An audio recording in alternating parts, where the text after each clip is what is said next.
കേരളത്തിലെ ഇപ്പോഴത്തെ സംസാര വിഷയം വെഞ്ഞാറമൂട്ട് കൂട്ടക്കൊലയാണ്. കൊലയ്ക്ക് പ്രതി തെരഞ്ഞെടുത്ത അതിക്രൂരമായ രീതിയും സഹോദരനും അമ്മൂമ്മയും കാമുകിയും ഉൾപ്പെടെ മറ്റു ബന്ധുക്കളെയുമാണ് കൊന്നുതള്ളിയിരിക്കുന്നത്.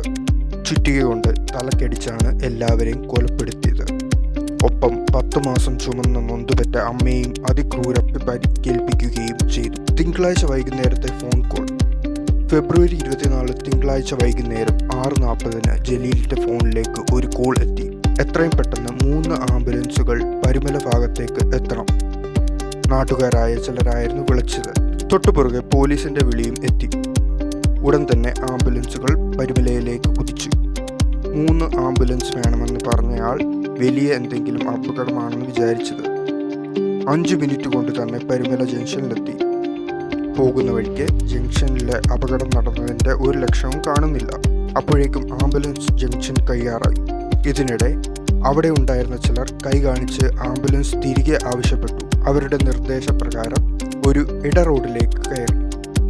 അവിടെ വീടിന് മുന്നിൽ കുറച്ച് ആളുകൾ നിൽക്കുന്നത് കണ്ടു. പെട്ടെന്ന് വണ്ടി നിർത്തി ചാടിയിറങ്ങി വീട്ടുവളപ്പിലേക്ക് ഓടി. മുൻവശത്തെ വാതിൽ അടച്ചിരിക്കുന്നതിനാൽ അടുക്കള വശത്തു കൂടിയാണ് അകത്തേക്ക് കടന്നത്. വീട്ടിനുള്ളിൽ കുറച്ച് പോലീസുകാരും നാട്ടുകാരും നിൽക്കുന്നുണ്ട്. ഹാളിൽ തറയിൽ കറൻസി നോട്ടുകൾ ചിതറിക്കിടക്കുന്നു. തൊട്ടപ്പുറത്തേക്ക് നോക്കിയപ്പോൾ ഒരു പയ്യൻ ചോരയിൽ കുളിച്ച് കമിഴ്ന്ന് കിടക്കുന്ന ദൃശ്യം കണ്ടത്. ചുറ്റും ഒഴുകി പരന്നിരുന്ന ചോരയുടെ രൂക്ഷഗന്ധം. ഗുരുതര പരിക്കേറ്റ് മരണത്തെ മുഖാമുഖം കാണുകയായിരുന്ന ഒരു സ്ത്രീ മറ്റൊരു ആംബുലൻസിൽ ആശുപത്രിയിലേക്ക് കൊണ്ടുപോയി എന്ന് അപ്പോൾ അറിഞ്ഞത്. ഹാളിൽ കണ്ട പയ്യനെ ആംബുലൻസിലേക്ക് മാറ്റാൻ പോലീസ് ആവശ്യപ്പെട്ടു. ആ ബാലന് ജീവൻ നഷ്ടമായിരുന്നു എന്നത് ഇതിനകം തന്നെ മനസ്സിലായി. പയ്യന്റെ മൃതദേഹം മാറ്റാൻ തുടങ്ങുമ്പോഴാണ് മുകളിലത്തെ നിലയിൽ ഒരാൾ ഉണ്ടെന്ന് ആരോ വിളിച്ചു പറഞ്ഞത്. പിന്നെ ഒന്നും ആലോചിച്ചില്ല. മുകളിലേക്ക് പടിക്കെട്ടുകളിലൂടെ ഓടിക്കയറി. അവിടെ നിന്ന് ഒന്നും വ്യക്തമായി കാണാൻ കഴിയാത്ത തരത്തിലുള്ള ഇരുട്ട്. മുന്നിൽ കണ്ട മുറിയിലേക്ക് കയറി. കട്ടിലിന് അഭിമുഖമായിരുന്ന കസാരയിൽ ആരോ ഇരിക്കുന്നു. സ്വിച്ച് ഇട്ടപ്പോൾ മുന്നിൽ ആ രൂപം കണ്ടു.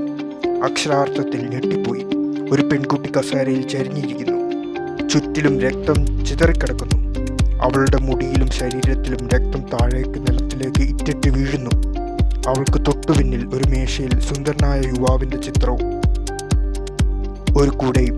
അതിലേക്ക് രക്തം തെറിച്ചു പോകുന്നു. ഒരു തരിയെങ്കിലും ജീവനുണ്ടെങ്കിൽ രക്ഷിക്കാനായി പിന്നത്തെ ശ്രമം. എടുത്ത് സ്ട്രെച്ചറിൽ കടത്തി. അടുത്തേക്ക് എത്തിയപ്പോഴാണ് നടുങ്ങിയത്. മുഖം ആകെ തകർന്ന നിലയിൽ. നെറ്റിയിൽ ചതഞ്ഞതുപോലെയുള്ള വലിയ മുറിവ്. എന്തോ കട്ടികൂടിയ വസ്തു കൊണ്ട് അടിച്ചതുപോലെ. മറ്റൊരാളുടെ സഹായത്തോടെ എടുത്ത് സ്ട്രക്ചറിൽ കടത്തി. ഇതിനിടെ ശരീരത്തിലേക്കും വസ്ത്രത്തിലേക്കും രക്തം തെറിച്ചു. അതൊന്നും കാര്യമാക്കാതെ ആ ജീവന് ഒന്നും സംഭവിക്കല്ലേ എന്ന് പ്രാർത്ഥനയോടെ നിമിഷങ്ങൾ കൊണ്ട് താഴെ എത്തി.